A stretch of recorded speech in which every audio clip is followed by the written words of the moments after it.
Welcome, everybody, to another exciting episode of Behind the Seams. Today, we have a very, very special guest joining me, Mr. Garth Ruggiero from Atlific Hotels.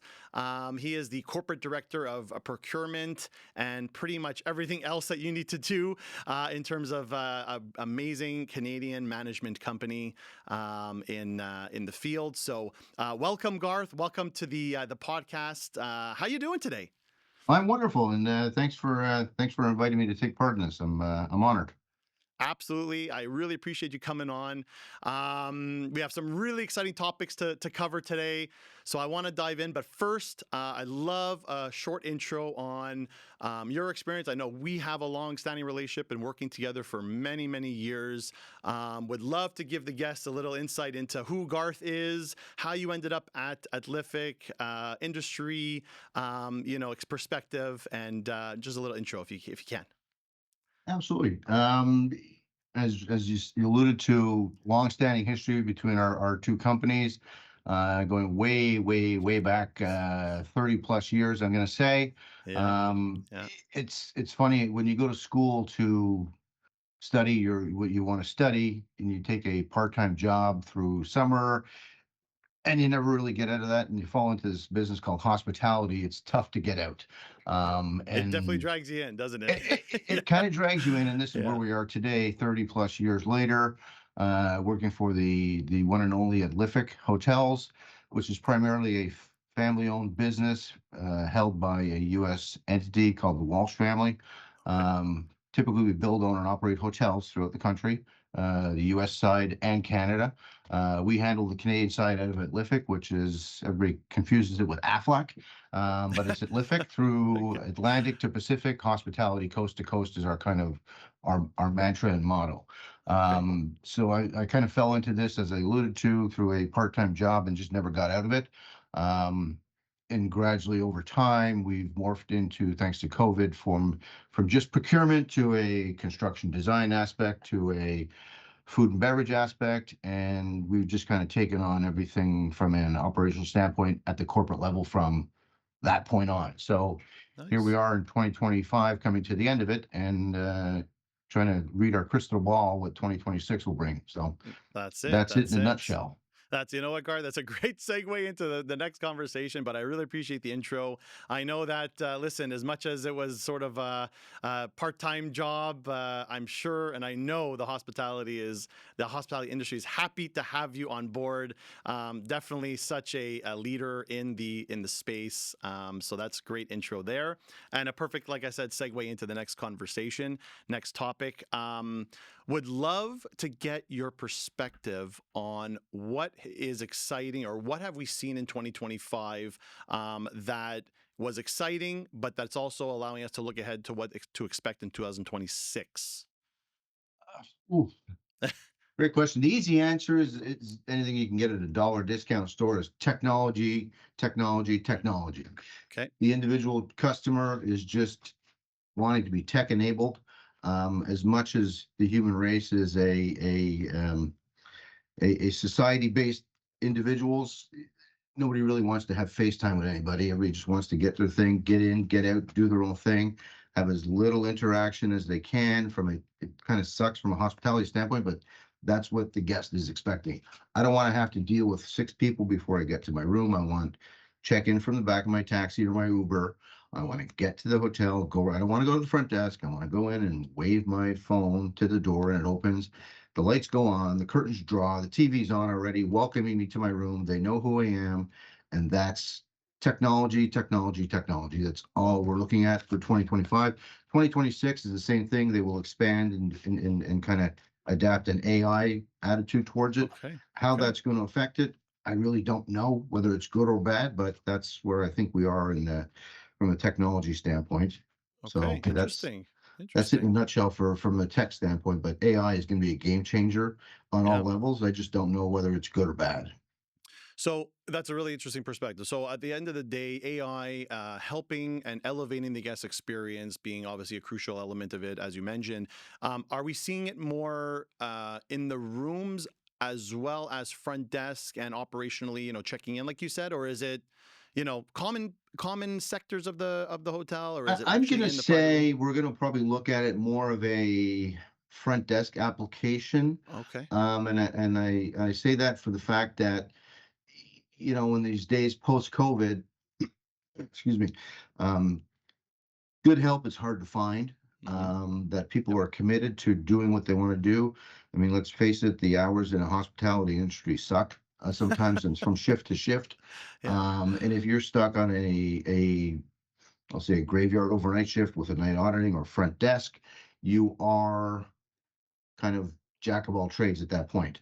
There's not a lot of movement, but when people call, they want to get somebody on the phone. But if you're up delivering towels or doing a plethora of other things, that's when something like an AI bot would check in rather Hmm. than, Hmm. you've reached Hotel X. I don't know if I could say Hotel X because it's an existing hotel, Hotel 123. Um, Yeah. you have, for push one to speak to the GM, two to Right. speak to accounting, three, where AI would be there to have a actual conversation with the Right. individual, Right. and ask them how they can help you and kind of lead you down the path and give you a definite answer that's been prompted by your input already. I think that's the way it's going to end up. Okay, really interesting, really interesting. So we're touching on speed, obviously, in terms of things happening Efficiency, quickly, efficiency of efficiencies. not Yep, having that yep, that that that deadening piece of verbiage that comes through an yep. automated response going push six, Got push it. five, push Yeah, four. that Drives does seem a me little old nuts. I school. I Yeah, don't know. yeah, I it used to does seem love a little old school. voicemail when it came out, but now I Yeah, really, really don't like it at all. I like the yeah, human aspect of it. As yeah, much for as I sure. contradict myself what I said before, people don't want to speak to Yeah. individuals. I do. But you know what it is? I think they want to speak to something or someone in a different capacity, right? That's going to get them Well, the when it answer when it that they suits want right their away. needs, that's what they want Yeah, to speak to that's it. somebody. That's it. Perfect. Yeah. So speed, performance, personalization. So how does, and again, I would be remiss to say, how does comfort play into all of this? Obviously, being a textile partner of yours, how does comfort play into it? What type of role is that playing into next year's outlook? From a What should tech we perspective, expect? from a No, tech perspective, from a from a comfort comfort level. So perspective, I mean, yeah. listen, we're in the hospitality business, and I look Mm-hmm. at our role as an away from home partner to the guest. Mm-hmm. And my perspective alone, I tell people we sell a comfortable sleep and a hot shower. There you go. So when we take a room, strip it down, and kind of rework it backwards from a comfort level, we Yeah. concentrate on the bed. And it's got to be, that ultra lofty mattress that fits the needs. Now, we do get customer complaints that say it's too hard, too soft. We can't be everything to everybody. So we've got to Right. find that happy medium. Right. And we think we've found it in the mattresses we develop for our independent properties, Mm-hmm. as well as what we have from the brand standards that are mandated from the Right. brand. Right. So the sheeting level, the brands have what the brands have. From our independent perspective, we kind of gear ourselves towards one line fits all Mm-hmm. because it's a top quality product. I've said this to different individuals. I don't know why some people think a higher thread count is a better sheet. Mm-hmm. I think there's a mainstay where you can say, here's my threshold of my quality of T250, T300. Right. That's tops. That's probably even overkill because there's probably limited individuals out there that can actually slip into that bed and go, ooh, Ooh. this is a T350. This is a T400, Yeah. Egyptian fine You're cotton. right. Yeah. I would rather spend my money or our ownership's money on something that directly affects the customer, like a nice comfortable, soft, lush towel that they're dragging Yes. across their back. Absolutely. Hmm. That's where I would spend my money from a linen and terry perspective. The bed Absolutely. packaging with the triple sheeting and the Hmm. 16 pillows on the bed and the lofty duvets, that's all good. Yeah. Bit of a nightmare in the white aspect from an operational standpoint of just trying to keep things clean. But we do Right. launder everything daily upon checkouts, and Yeah. this is Yeah. that's the stigma that we get. It's not clean. Yeah, everything is clean in our hotels. Yeah, So well, so that that's that from needs the to be the comfort perspective. level. Yeah, that needs to be the overarching perspective from Yeah, clients is that absolutely. everything's clean and washed for sure. But at the end of the day, I would love for you to have 16 pillows on a on a bed, Garth. But at the end of the day, I understand that pillows obviously are I think a huge element. At least what we're seeing in our industry in the hospitality is that pillows are an element people look at. As you mentioned, a plush towel I think is important, and like you said, the mattress as well. It's something where I believe that is also one of the elements that the guest will leave happy, rested, and they'll remember the experience when they stayed at Atlific property. They'll remember that was Atlific. I need to book there again, right? So I think I that's mean, super important. that's our key Yeah, our key goal in the end race is to have that customer wanting to come back. absolutely, Because the experience was just that good. absolutely. But as you alluded to, the pillows, soft, hard, medium, firm, we can't be everything to everybody. So, Right. and I exaggerate on 16 pillows, but we have two of this and two of that. So we Yeah, kind of hope that we satisfy everybody's needs. yeah. Well, I And think at you're the doing end of the day, if you're not satisfied with what we're offering, call the front desk. let Hopefully you us get a know. live individual on the phone, not an Yeah. AI bot. And we'll gladly send up a robot with a new pillow. That's There you that's where go. it's leading to with the robot thing, depending on the time of day. But Yeah. someone will shoot up and give you what you need. If we can make it happen, we will. There you go. I love it. Personalized service. It's amazing. I love it. Um, so that leads me to another really interesting question, if I may, about the changing landscape in hospitality. Right. So I know that Atlific, being a multi-brand management company, right, with independents as well as brands, how are you seeing the market changing? What are we seeing in 2026 that we should expect from a brand perspective, but then also on the Atlific independent hotel perspective? What are we expecting to see different next year? I think you're probably going to see from a brand perspective is more new brands or Mm, new property type or lifestyle brands from the big brands, the Marriott's, Hilton's, Hyatt's, that kind of okay. thing. Okay. Whether it's select service, limited service, I really think the push is more towards a boutique Okay. Okay. style approach for the fact that you have more runway to do what you think the guest is expecting rather than what the brand is telling you the guest wants. Got it. Got it. And the brands sink tremendous amount of money Hmm. into the R&D of what guests want. Um, there's a lot of interaction between guest survey satisfaction reports and the GSS reports that go to the brands. They spend a lot of money on it and they figure this is what they're going to do. But as I keep going back, I'm going to beat a dead horse. We can't be everything to everybody. Yeah. And as much as somebody in an ivory tower in city X where the headquarter is, nobody knows our market better than we do where our hotels are. Absolutely. Absolutely. No, it makes perfect sense. Um, and so that being said, is what would be, one of the things that we should really, as a potential guest of an Atlific property in 2026, what is Atlific doing for next year that would be really exciting that you'd want to promote? I mean, what are one of those things that we should look for at an Atlific property in 2026? That's a good question. My crystal ball hasn't cleared up yet on that one. But Putting you on the I spot, would Garth. I know. think Yeah.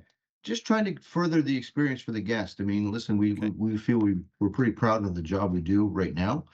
Is there room for improvement? Always. Yes. And I think we're just trying to fine tune where we can, like everybody else, to make that guest want to have a fantastic experience. Right. The away from home sector is just what we're trying to do, make you feel like you're at home, but you're Yeah. not at your home. Hmm. And just go the extra mile where we can, because nothing drives me crazier than someone saying, "Not my job." Right. You Oh know, my goodness. Y- Yeah, that's a y- y- pet you peeve. know that's a Yeah. 1980s mentality. Yes. Yes. I'll be dating myself here. That's an old school mentality, but I think today's day and age, we just need to say, it's yes. What was the question again? The answer is yes. What was the question? I don't care what it Exactly. is. I'm going to Exactly. do what you need me to do. So Exactly. that's the long and skinny of it.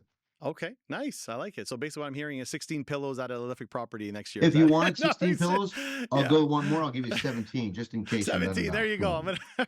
Yeah. There you go, Garth. Excellent. And then of course, just looking at 2026, because we're obviously rounding the year end, we have a huge year. We did a recent podcast actually with our associate director of sales for Canada with Frank Ricci last episode about future outlooks for 2026 of what's happening in Canada. So I know Canada next year is going to be a very exciting landscape for the hospitality industry. So many different events and opportunities that we're going to be seeing. One being, of course, the FIFA soccer, right? That's coming coming in the during the summer. Yeah. I know that you, of course, all your portfolio of hotels spans the country.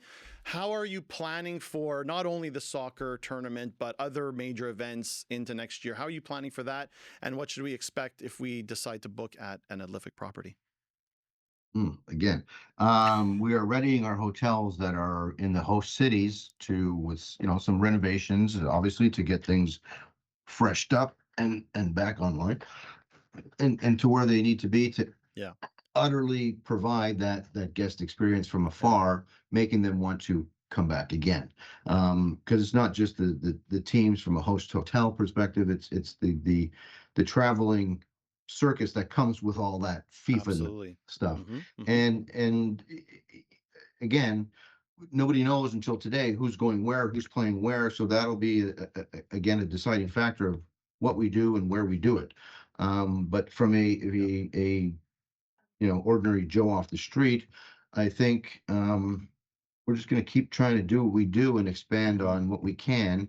I mean, number one guest complaint that we see or try to nip in the bud is the Wi-Fi. Okay. Interesting. But the magic question is how much is enough bandwidth? Hmm. Sure. Because back in the day it was just Joe businessman that was traveling and he had a cell phone, but Right. now he's got Right. laptop, tablet, and sorry about Yeah. that. You've got 6 devices, and if you're traveling with your wife and kids on a vacation, for example, Yeah. you've got little Jimmy and little Susie. They each got a tablet because they have their games and movies on it.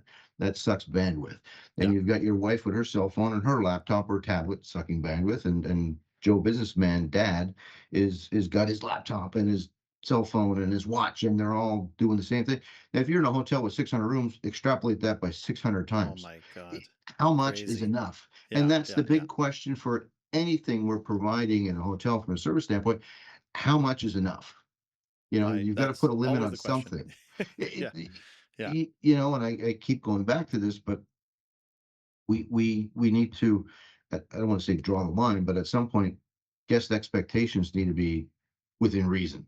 Yep. Absolutely. Well, that's, I mean, again, and from what we've And, heard and on we this. have, not to cut you Yeah. off, but we Yeah. have a, No. a brand level for every need: limited service, select service, full service, extended stay. We have all that to offer. So if you're going to a limited service property, hopefully you understand that the name means limited service. You're Right. not looking for 24-hour room service in a limited service location. You need Exactly. to know what you're getting into. So we have that level of service that's available to everybody. Not necessarily in the same cities, but in some locations, yes, in the same city, down the Yeah. street from each other. So Yeah. we can Yeah. accommodate any kind of guest expectation.